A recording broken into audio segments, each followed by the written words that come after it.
family. Abby's decision to be here and Abby's mom's decision was, their decision certainly.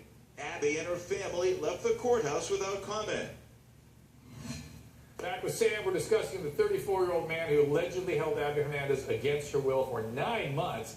Bringing our behavior bureau, Carmel Brown, host of #OwnShow on Oprah.com, Jennifer Kitt, life coach and radio host, and Emily Roberts, psychotherapist. Sam, more details on Kibbe than I presented in the last block. Tell me some more. Yes, okay, so one neighbor said he's a loner, known as Crazy Nate. She said she tells girls to stay away from his trailer.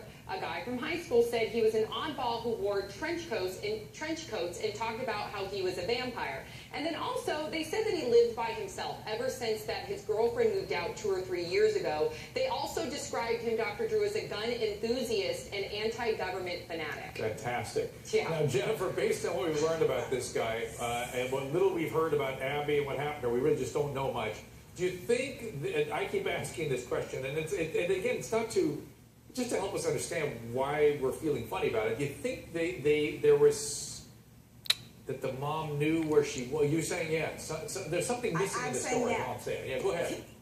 And here's my very personal experience. I was 15, and an older gentleman took an interest in me, and I have to be totally honest with you, I was infatuated with that. At 15 years old, you are looking up to these guys, and I believe what I saw on her face, Dr. Drew, was maybe a mixture of empowerment, but really kind of guilt as well. Not guilt that she did anything wrong, but if she fell for it, if she fell for him, if she went away, maybe in the beginning with hopes and dreams, and then it turned into this entire nightmare that she found herself in. That's right. When I think back to when I was 15, you know what I'm saying? I mean, And that would I make her could no easily been her. It would make her Easily. no less of a victim, right? It makes her no less, but it helps us understand why we're having this funny reaction. Sam, you have trouble with that. I mean, she had a boyfriend this whole time that she was supposedly in love with. So are you saying that she had this boyfriend and then at the same time she was being groomed by this man? It's also, in my opinion, you guys are assassinating her character. No, you don't know. you're missing. No, Samantha, not at all. In fact, Jennifer's identifying with her. Okay, Not at all.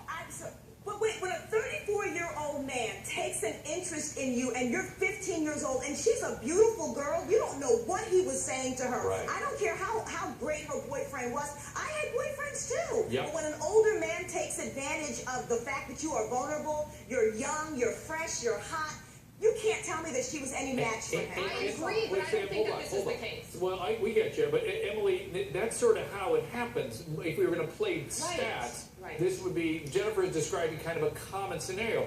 And we're learning tonight also there had been reportedly a messy divorce between the parents, which could really set the girl up for this kind of grooming, right? Absolutely, and we don't have enough evidence yet, I think, to at least, I want to know what was going on with regards to, what they were doing online. What was his records or her records? Also, but you make a great point. Trauma reorganizes the nervous system, whether it was a messy divorce, whether it was something that happened at school, whatever the case may be. Clearly, she has some issues with men. And that's not to say that she's not a victim. Absolutely, she's a victim. She's 14, 15 now. She's a kid. It's kidnapping, regardless. That's right. It doesn't shame. Sam, I think you're thinking we're somehow